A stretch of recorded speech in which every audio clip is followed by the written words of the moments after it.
નમ્રતા ગુજરાત કિચનમાં સ્વાગત છે તમારા બધાનું। અને આજે આપણે બનાવવાના છે તે છે તે શિયાળો છે તે આવી ગયો છે ને શિયાળાની ઠંડુ છે તે વધારે પડવા માંડી ગઈ છે અત્યારે। તો હવે છે તે આજે આપણે બનાવવાના છે તે છે તે આપણે છે તે અળદિયા બનાવવાના છે। તો એમ કે મોસ્ટ ઓફલી બધા લોકોને આવડતા જ હોય છે, પણ છે ને તેને છે તે પરફેક્ટ માપ નથી હોતો, એટલે છે તે અળદિયા સરખા નથી બનતા। તો છે હું આજે તમને છે તે પરફેક્ટ માપ સાથે હું બતાવવાની છું, તેમાં કઈ સામગ્રી જોઈએ, કઈ કઈ સામગ્રી, તેમાં કેટલી સામગ્રી જોઈએ છે, કઈ કઈ વસ્તુ કેટલી હોવી જોઈએ, તો જ તમારા અળદિયા પરફેક્ટ બને છે। બજારમાં મળે છે તેવા અળદિયા તો હું તમને આજે બતાવીશ કે કઈ રીતના બનાવવા તે। અને તે એક વખત જે જોઈ લેશે ને આ વિડીયો પૂરેપૂરો એટલે એને આવડી જ જશે, તો પહેલી જ વખતમાં તેના પરફેક્ટ જ બનશે અળદિયા। તો તમે પણ ચોક્કસ બનાવજો ને આ વિડીયોને અંત સુધી જોતા રહેજો। અને નવા હોય તો ચેનલને સબસ્ક્રાઇબ કરી દેજો અને લાઈક કરી દેજો, અને કોમેન્ટમાં તો ઝડપથી બતાવજો તમે અળદિયા અત્યાર સુધી બનાવ્યા છે કે નહીં તે। તો આજે આપણે છે તે અળદિયા બનાવવાના છે શિયાળા માટે થઈને। તો તેના માટે થઈને આપણે કિલો જેટલો આપણે અડદનો લોટ લીધો છે। તો આપણું ઘી ગરમ થઈ ગયું તો ગુણ નાખી દઈશું। હવે તેને આપણે તરાવા દઈશું। તરાઈ જશે એટલે છે તે મોટો થઈ જશે ગુણ, અને તે છે તે ઉપર આવી જશે। જે રીતના આપણે ભૂંગળા તરતા હોય ને ભૂંગળા છે તે તરાઈ છે એટલે ઉપર આવી જાય, એ જ રીતે હશે તે ગુણ પણ તરાઈને મોટો થઈ જશે અને ઉપર આવી જશે। તો હવે તેને આપણે તરાવા દઈએ। તો હવે તમે જોઈ શકો કે આપણે ગુણ સરસ મજાનો તરાઈ ગયો। તો હવે તેને આપણે છે તે એક વેલામાં કાઢી લેશું, ને આ રીતના આપણે છે તે પછી બધો ગુણ છે તે તરી લઈએ।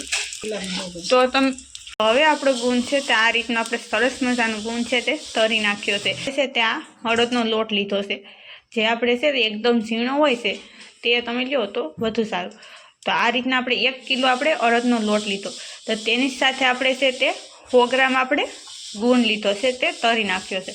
હવે તેની સાથે આપણે આ લેવાની છે તે છે તે આપણે 850 ગ્રામ અથવા 900 ગ્રામ જેટલી આપણે ખાંડ નાખવાની। જો ઝાઝી નાખો તો તે મિષ્ટાન વધી જાય છે, તો એટલા માટે થઈને આપણે ખાંડ ઝાઝી નથી નાખતા, તમે વધારે ઓછી કરી શકો છો। તેની સાથે આપણે છે તે અળદિયા બનાવવાના છે, તો અળદિયાનો મસાલો આવે છે તે નાખવો જરૂરી છે। તો અહીં આપણે છે તે શિયાળા માટે સ્પેશિયલ આપણે છે તે અળદિયા માટેનો છે તે આ મસાલો આવે છે તે આપણે લઈ લીધો છે। તો તેની સાથે આપણે બીજી વસ્તુ નાખવાની છે તે છે તે આપણે સૂંઠ પાવડર નાખવાનો છે। તો આ રીતના આપણે સૂંઠ પાવડરનું પણ પેકેટ જ લઈ લીધું છે, જેથી કરીને આપણે નાખવાનું સમૂહ આવે। અને તેની સાથે અહીં આપણે લીધા છે તે છે તે કાજુ અને બદામ, તે બંને વસ્તુ નાખવાની છે। તો તેને આપણે છે તે એકદમ ઝીણો પાવડર કરીને નાખશું, તો તેનો હું ઝીણો પાવડર કરી નાખી। તો હવે છે તેને આપણે આ રીતના હવે આગળ આપણે કેમ કરવું તે હું તમને બતાવું। તો તેના માટે થઈ અળદિયા માટે થઈ અને પહેલાં તો તેની અંદર ઘી અથવા તેલ હોવું જરૂરી છે। મેં તમને બાકીની બધી વસ્તુ બતાવી છે, પણ મેં તમને ઘી એક જ નહોતું બતાવેલું। તો આ ઘી છે તે આપણે કિલો જેટલું આપણે ઘી લીધેલું છે, કેમ કે કિલો લોટ હોય તો કિલો ઘી નાખવું જરૂરી છે, તો જ તમારા અળદિયા છે તે પરફેક્ટ બને। તો અહીં આપણે છે તે કિલો ઘી નાખીને ઘીને આપણે પહેલાં ગરમ થવા દેશું ને પછી તેની અંદર આપણે લોટ નાખીશું। તો હવે આપણે તેની અંદર આપણે છે તે ગેસને સ્લો અથવા મીડિયમ રાખીને લોટ નાખી દેવાનો। તો આ રીતના આપણે લોટ નાખતા જઈશું અને હલાવતા જઈશું, જેથી કરીને છે આપણો લોટ છે તે સરસ મજાનું ઘી સાથે એકસેપ થઈ શકે।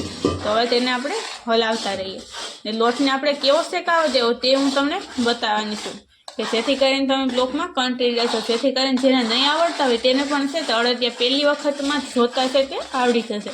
તો હવે તેને આપણે છે તે આ રીતના તેને હલાવતા રહેશું।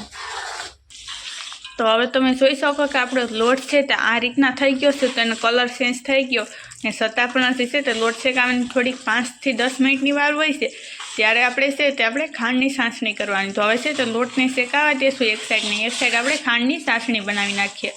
તો ચાસણી બનાવવા માટે થઈ અને ખાંડ છે તે આપણે 1 કિલો જેટલી ખાંડ આપણે જે માપ કરીને લીધી હતી તે આપણે તપેલીમાં નાખી દીધી છે। તો હવે તેની અંદર આપણે નાખી દઈશું પાણી, કે જેટલું પાણી નાખવું તે હું બતાવું, કે જ્યાં સુધી ખાંડ છે તે પલળી જાય એટલું પાણી નાખવાનું, ઝાઝું પાણી નાખવાની જરૂર નથી।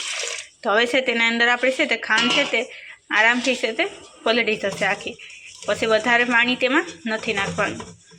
તો હવે તમે જોઈ શકો કે આપણી છે તે ખાંડ છે તે પલળી ગઈ। તો હવે ગેસને આપણે ચાલુ કરી અને ખાંડને આપણે ઓગળવા દઈશું, ને તેની આપણે ચાસણી તૈયાર કરવાની છે। તો ખાંડને આપણે આ રીતના હલાવતા જઈએ ને ઓગળવા દઈએ। તો હવે તમે જોઈ શકો કે આપણી છે તે આ રીતના આપણી ખાંડની ચાસણી છે તે થાય છે। તમે જોઈ શકો કે સરસ મજાનું ઉકળી ગયું છે પાણી, હજી ખાંડ છે તે ચાસણી બની નથી, તો ગેસને આપણે હલાવતા જશું। ગેસને આપણે છે તો હવે મીડિયમ રાખીને ત્યાં સુધીમાં આપણે આ ગુણ છે જેને આપણે આ રીતના આપણે ક્રોસ કરી નાખશું એટલે છે તે આખો ગુણ છે તે મોઢામાં ન આવે. તેને આ રીતના આપણે ક્રોસ કરી લઈએ. તો તમે જોઈ શકો કે આ રીતના આપણે છે તે ક્રોસ કરી નાખ્યું છે સરસ મજાનું. તો ગુણ છે તે આ રીતના આખો નથી રહ્યો, થોડો થોડો આપણે ક્રોસ કરવાનો, તો તે થઈ ગયો. ને અહીંયા આપણો લોટ છે તે પણ શેકાઈ ગયો. તો હવે ગેસને આપણે ઓફ કરી દઈશું. તમે જોઈ શકો કે એકદમ રટાસ ઉપર થઈ ગયો એટલે આપણો લોટ પરફેક્ટ શેકાઈ ગયો. તો હવે તેની અંદર આપણે નાખવાનું છે તે છે તે અડદિયા મસાલો આવે છે તે નાખી દઈશું, જે મેં તમને પહેલાં બતાવી દીધેલો છે. તો તે આખો નાખી દેવાનો. 1 કિલો હોય છે તેની અંદર તમે છે 100 ગ્રામનું આવે છે તે આપણે આખું નાખી દેવાનો મસાલો. તો જ આપણા અડદિયા છે તે પરફેક્ટ બને. તો આપણે છે તેની અંદર આપણે છે તે નાખી દીધો અડદિયાનો મસાલો. ગેસને ઓફ કરીને નાખવાનો. ને હવે તેની અંદર નાખવાનું છે તે આપણે સૂંઠ પાવડર નાખશું. તો આ છે તે અડદિયાનો મસાલો છે તે મિક્સ થઈ જાય લોટ સાથે, પછી તેની અંદર સૂંઠ પાવડર નાખીએ. તો હવે તેની અંદર આપણે સૂંઠ પાવડર પણ નાખી દઈશું. તે પણ છે તે આખો નથી નાખવાનો, તે આપણે 50 ગ્રામ જેટલો નાખી દીધો, વધારે આપણે નથી નાખવાનો. તો આ રીતના આપણે તે નાખીને પણ મિક્સ કરી લેશું, કેમ કે ગેસને ઓફ કરીને પછી જ આપણે આ બધી વસ્તુ નાખવાની. ને હવે તેને હલાવતા રહીશું ને ઠંડુ થઈ જશે ત્યાં સુધીમાં આ રીતના આપણે હવે એક વસ્તુ નાખીને મિક્સ કરી લઈએ. તો ગુણ છે તે નાખી દઈશું. તો આ રીતના બધો ગુણ નાખી અને તેને આપણે સરસ મજાનું મિક્સ કરવાનું છે. તો આ રીતના હવે તેને આપણે મિક્સ કરી લઈશું લોટ સાથે. તો મિક્સ કરશું એટલે છે તે લોટ છે તે થોડોક કઠણ પણ થઈ જશે. તો આ રીતના તેને હલાવતા રહીએ ને મિક્સ કરી લઈએ ગુણને પણ. તો આપણે અડદિયા બનાવવાના છે તો તેની અંદર સાસણી જો તમારી પરફેક્ટ હોય છે તો જ છે તો તમારા અડદિયા પરફેક્ટ બને. તો આપણે છે તે જ્યાં આપણે છે તે ગુણને લોટને બધી મિક્સ કર્યું છે તે આપણે હલાવતા રહેવાનું એક સાઈડ, અને એક સાઈડ આપણે છે તે સાસણી પણ રેડી કરતી જવાની. તો છે તેમાં 2 થી 3 જણા હોય છે તો જ તમારા અડદિયા છે તે પરફેક્ટ તમે બનાવી શકો. તો તેને આપણે આ રીતના આપણે હવે સાસણીને જોવાનું છે કે સાસણી કેવી થવા દેવી તે. તો હવે તેને આપણે આ રીતના આપણે સાસણી કરશું. તો અડદિયાની સાસણી છે તો કેવી થવા દેવી તે હું તમને બતાવવાની. કેમ કે જો તમે 1 તારની સાસણી કરો છો તેના કરતાં 2 તારની સાસણી કરો તો તમારા અડદિયા પરફેક્ટ જ બને. તો આપણે આજે આપણે 2 તારની સાસણી બનાવવાની છે. તો તેના માટે થઈને આપણે છે ને આજે આપણે થોડી વાર માટે સળવા દઈશું કે જેથી કરીને છે તે આપણી પરફેક્ટ છે તે સાસણી પાકી જાય. તો તેને આપણે 2 તારની થાય ત્યાં સુધી રહેવા દઈએ, પણ તેને આપણે સળવા દઈશું. તો હવે તમે જોઈ શકો કે આપણી સાસણી છે તે 2 તારની થઈ ગઈ છે. તો હવે તેને આપણે છે તે આ રીતના કરશું એટલે છે તે કેવી સાસણી થઈ તે હું તમને બતાવું. તો આ રીતના કરીએ છીએ અને તો આ રીતના તાર પડતો હોય તો આપણી છે તે પરફેક્ટ એવી સાસણી રેડી થઈ ગઈ. તો હવે તેને આપણે છે તે ગેસને ઓફ કરી દઈશું. તો ગેસને ઓફ કરીને હવે છે તે સાસણીને નાખી દઈએ. જે અહીં આપણે છે તે અડદિયાનું છે તે આપણે મિક્સ કરીને રાખ્યું હતું તેની અંદર લોટ શેકીને જે ગુણને નાખેલું તેમાં સાસણી નાખી દીધી. અને હવે તેને આપણે છે તે સરસ મજાનું છે તે આ રીતના આપણે હલાવતા જશું અને મિક્સ કરીએ. અત્યારે ગેસને ચાલુ કરી દેવાનું અને સ્લો રાખશું. અને હવે તેને આપણે છે તે આ રીતના આપણે હલાવતા રહીશું. અને થોડી વાર માટે છે તમારે આપણી છે તે આ સાસણી છે તે લોટને છે તે કઠણ કરી દેશે. તો તેને આપણે આ રીતના આપણે હલાવતા રહીએ. તો હવે તમે જોઈ શકો કે કેની અંદર છે તે આપણે પહેલાં સાસણી નાખી ત્યારે કેવું હતું અને અત્યારે તમે જોઈ શકો કે થોડું થોડું છે તે કઠણ પણ લોટ થતો થાય છે. અડદિયાનું આપણે જે રેડી કર્યું હશે તે તો હવે છે તે થોડીક જ વારમાં છે તે આપણે અડદિયાનું છે તે રેડી થઈ જશે. તો હવે તેને આપણે સખત આપણે હલાવતા રહીશું. જો તમને હું છે તે આગળ હું તમને છે તે ખાંડવાળા છે આ બનાવ્યા છે તેની જગ્યાએ આપણે ગોળના પણ અડદિયા બનાવવાના છે. તો ગોળવાળા અડદિયા કેવી રીતના બનાવે તે હું તમને આગળનો એક વિડીયો મૂકવાની છું. તો જેથી કરીને ચેનલને સબસ્ક્રાઈબ કરી રાખજો કે જેથી કરીને તમને છે તે આનું ગોળવાળા અડદિયા કઈ રીતના કરવા તે હું તમને બતાવી શકું. કેમ કે ઘણા લોકોને એમ હોય કે પાકિયા લાડવા કરવા ન હોય, પણ પાકિયા લાડવા નહીં ગોળવાળા અડદિયા જ આપણે બનાવશું. તો આ રીતના આપણે છે તે આપણે ખાંડના પહેલાં બનાવ્યા છે, પછી થોડાક દિવસમાં આપણે ગોળના પણ અડદિયા રેડી કરશું આપણે એને વિડીયો મૂકશું તો તમે જોઈ લેજો. તો હવે તમે જોઈ શકો તો તમને એમ થતું હશે કે કઈ રીતના છે તે ખબર પડે કે આપણું છે તે અડદિયા છે તે સરસ મજાના રેડી થઈ ગયા છે સાસણી નાખ્યા બાદ. તો હવે તેની ઉપર તમે જોઈ શકો છો કે આમાં છે તો ઉપર છે તે સ્યારી કોર છે તે ઘી ઉપર આવી ગયું છે. તો હવે આપણા અડદિયા છે તે પરફેક્ટ થઈ ગયા છે અને આમ પણ છે તે કઠણ પણ થઈ ગયા છે. તો હવે ગેસને આપણે ઓફ કરીને નીચે ઉતારી લઈએ. તો હવે જેમાં આપણે છે તે ઘી એક સોકીમાં કે તમે જેની અંદર નાખવાના હોય તેની અંદર પહેલાં ઘી લગાવી દેવાનું અને પછી તેની અંદર આપણે છે તે આ રીતના અડદિયા નાખી દઈશું અને તેને આપણે હવે એક સરખું આપણે લેવર કરી નાખીશું આ રીતે. કેમ કે અડદિયા થાય છે એટલે ઘી તો તેમાંથી છે તે ઓછું ટેસ્ટ છે, એટલે કે ઘી છે તે એક સાઈડ નીકળી જશે. તો ઘી વધારે હોય છે તો જ છે તો તમારા અડદિયા છે તે એકદમ પરફેક્ટ એવા બને. તો હવે તેને આ રીતના આપણે તેનું એકદમ સરખું આપણે લેવર કરી નાખીએ. તો હવે આપણે આ રીતના આપણે છે તે અડદિયા છે તે એકદમ છે તે સરખું લેવર થઈ ગયું છે ને આ ઘી છે તે આપણે જે આકા પાડશું પછી છે તે અંદર સુહાઈ જશે. તો હવે આપણે આગળ તેમાં શું શું નાખવું તે હું બતાવું. તો તેની અંદર નાખવા માટે થઈ અને આ રીતના છે તે આપણે બદામને આ રીતના સરસ મજાનો ઝીણો એવો પાવડર કરી નાખ્યો છે અને આ છે તે આપણે કાજુનો ઝીણો એવો પાવડર કરી નાખ્યો છે. તો હવે તે બંને વસ્તુ નાખવાની છે.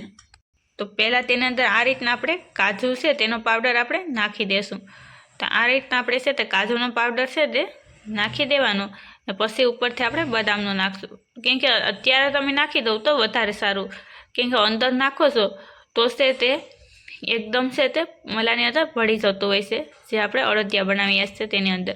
અને આ છે તે આપણે ઉપરથી નાખીએ છીએ તો છે તે બધાને જોતાં જ છે તે ખાવાનું મન થઈ જાય છે તેવા આપણા અડદિયા લાગે. તો હવે છે તેની ઉપર હવે આપણે બદામનો પણ આપણે નાખી દઈશું પાવડર. તો આ રીતના આપણે છે તે કાજુ અને બદામનો પાવડર નાખી દીધો છે. તો તમે જોઈ શકો કે અત્યારે તમે કહો કે કેવો સરસ મજાનો છે તે આપણે એકદમ છે તે જોતાં ખાવાનું મન થઈ જાય તેવા છે તે આપણા અડદિયા છે તે રેડી થઈ ગયા. તો હવે તેની અંદર આપણે છે તે આ રીતના આપણે છે તે કાજુ અને બદામનો પાવડર છે તે નાખ્યા બાદ તેને આપણે આ રીતના આપણે છે તે ઘીની મદદથી છે તેને આપણે બેસાડી દઈશું ઉપરથી ઘી નાખીને, કે જેથી કરીને છે તે આપણે છે તે એકદમ છે તે કાજુ બદામનો પાવડર છે તે અડદિયાની અંદર મિક્સ થઈ જાય, કે જેથી કરીને છે તે બહાર ન નીકળી શકે. એટલા માટે થઈને નકર છે તે અડદિયા આપણે છે તો ઓલું કરતા હોય છે કાઢીએ ત્યારે છે તે ઉપર આપણે સાટેલું હોય છે તો છે તે નીકળી જતો હોય છે. તો આ રીતના છે તો હવે ક્યારેય છે તો આપણે આ રીતના તમે બનાવો તો ઉપરથી નાખીને તેની ઉપર આપણે ઘી નાખી દેવાનું, એટલે કાજુ બદામ ઉપર ઘી નાખો એટલે પરફેક્ટ એવો થઈ જાય. તો હવે તેને આપણે શેકા પાડવાના છે તો શેકા પાડી લેશું. એની અંદરથી તમે જે સાઇઝથી છે તમે અડદિયા બનાવવા માગતા હોય તે સાઇઝથી તમે તેના તે આ રીતના શેકા પાડી શકો. તો ઠરી જાય પછી જ તેને આપણે શેકા પાડવાના ને આપણે જે સાઈઝના અડદિયા કરવા તે સાઇઝથી બનાવવાના. તો હવે તેને આ રીતના આપણે છે તે ઊભા અને આડા બંને સાઇઝથી છે તે આપણે આ રીતના આપણે શેકા પાડી અને ઢેફલી તૈયાર કરી લેશું. તો તમે જોઈ શકો કેવા સરસ મજાના છે બજારમાં હોય છે તેવા જ છે તે આપણે આ રીતના આપણા અડદિયા છે તે બની ગયા છે. તો હવે તેને હું છે તે એક પ્લેટમાં આપણે કાઢીને હું તમને બતાવીશ કે કેવા બન્યા છે તે. તો હવે તમને બતાવું છું કે આ રીતના આપણે છે તે કરીને આપણે છે પહેલાં છે તે શાકાની મદદથી તેને આપણે નોખા પાડી લેવાનું ને પછી જ તેને આપણે કાઢશું કે કેવા બને છે અંદરથી અડદિયા. આપણે તેને આપણે આ રીતના આપણે એક પ્લેટની અંદર આપણે કાઢી લેશું, કે જે રીતના આપણે ડીશ તૈયાર કરશું કે અડદિયાની કે છે તે બજારમાં અડદિયા હોય છે તેવા જ બન્યા છે કે નહીં તે પણ હું તમને બતાવું છું. ને તમે કોમેન્ટમાં બતાવશો કે કેવા બન્યા છે તે તમે આ જ રીતના બનાવો છો કે નહીં તે. તો હવે તમે જોઈ શકો કે આપણે છે તો અડદિયા છે તે આપણે એક પ્લેટની અંદર આપણે કાઢી લીધા છે અને જે બજારમાં હોય છે તેવા જ આપણા અડદિયા રેડી છે. તો તમને બતાવું છું કે કેવા બન્યા છે તે. તો આ રીતના તમે જોઈ શકો છો કે હેઠે પણ છે તે જારી પડી ગઈ છે તેવા આપણા પરફેક્ટ અડદિયા બન્યા. તો હવે તમને બતાવું છું કે અંદરથી પણ કેવા બને છે તે. તો આ રીતના તમે જોઈ શકો કે છે તે અંદરથી પણ ઘીમાં પસપસતા એવા જ આપણા છે તે અડદિયા બને છે અને આસાનીથી તૂટી પણ જાય છે. તો આપણે એકદમ જારીદાર આપણા અડદિયા રેડી છે. તો તમે આ રીતના ચોક્કસ બનાવજો અને નવા હોય તો ચેનલને સબસ્ક્રાઈબ કરી દેજો અને લાઇક કરી દેજો ને કોમેન્ટમાં બતાવજો કે આ રીતના તમે ક્યારે અડદિયા બનાવ્યા છે કે નહીં તે.